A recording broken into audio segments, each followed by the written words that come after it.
I have several questions, but I want to talk about Joe Biden for a second and just everything that we've learned about over the last 4 years. January 20th is coming one way or another. After Inauguration Day, does Joe Biden pay for his crimes, or does he just sort of drift off into the sunset?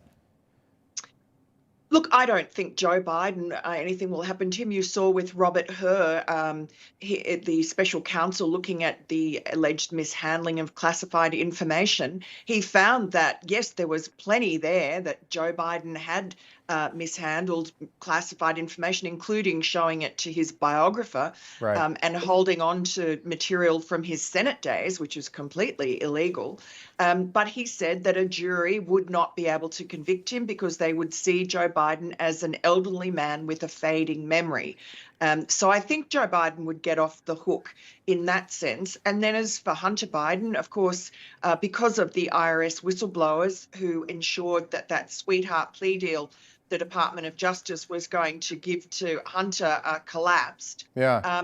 Hunter has been found guilty. He's been convicted by a jury in Delaware on gun felony charges, and he's pleaded guilty in California just last month to these tax fraud charges, both of which would carry a significant jail sentence. But we know that Joe Biden will pardon his son, and everybody in the media will say, well, of course Joe is entitled to do that because he's a great family man and he's suffered enough tragedy in his life anyway.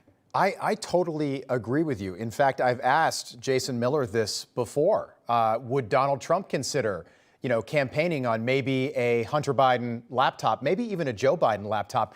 Because I don't think Kamala can do it.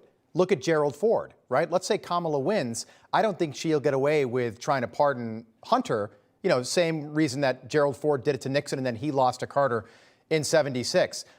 Miranda, do you really buy that Joe Biden is senile?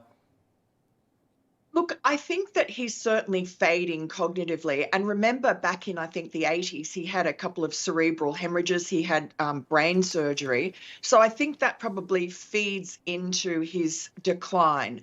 We've all seen him at his worst, but I've also heard behind the scenes from foreign nationals, high-level government people who've met with Joe Biden in the middle of his presidency, and they said he was completely fine. He was cogent. He was astute. He was running things. People like Antony Blinken were deferring to him. He was running the agenda. At the same time, one of these foreign nationals told me that a couple of months later, Joe Biden went to a sort of confab in Cornwall in England, and he was, in this guy's words, completely off his head. He was lost. He'd wander around. He was goosing Boris Johnson's wife. He was out of control. Wait, he was doing what to Boris Johnson's wife? What was he doing to the wife? Oh, coming onto her, let's say. Physically or? Well, I was told, yes, that he was following her around, yes. Yeah, well, that would be on brand with things that we've heard. Yeah, absolutely. I've had Tara Reid on Newsmax. Who's running the country right now? Do you think it's Joe Biden? Look, no, I think it's the same people that have been running it from the beginning. Joe Biden's really outsourced his presidency and his power to this unaccountable cabal of people in what Donald Trump called the deep state. I mean, I think that when it comes to foreign policy, Antony Blinken and Jake Sullivan have been doing a really terrible job of running things, with Joe Biden coming in and them deferring to him.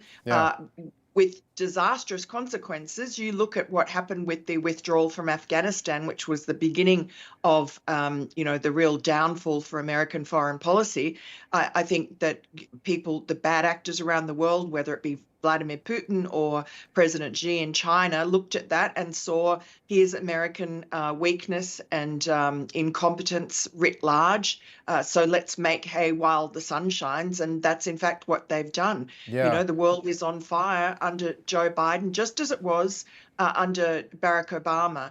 And the difference with Donald Trump was that he didn't listen to the blob. He didn't listen to the deep state, the CIA, the Pentagon, the State Department. He figured out his own foreign policy, based on first principles, on logic and common sense.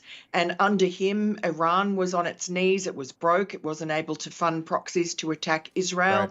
Right. Kim Jong-un was in his box. Putin was in his box, not invading anyone. ISIS was vanquished.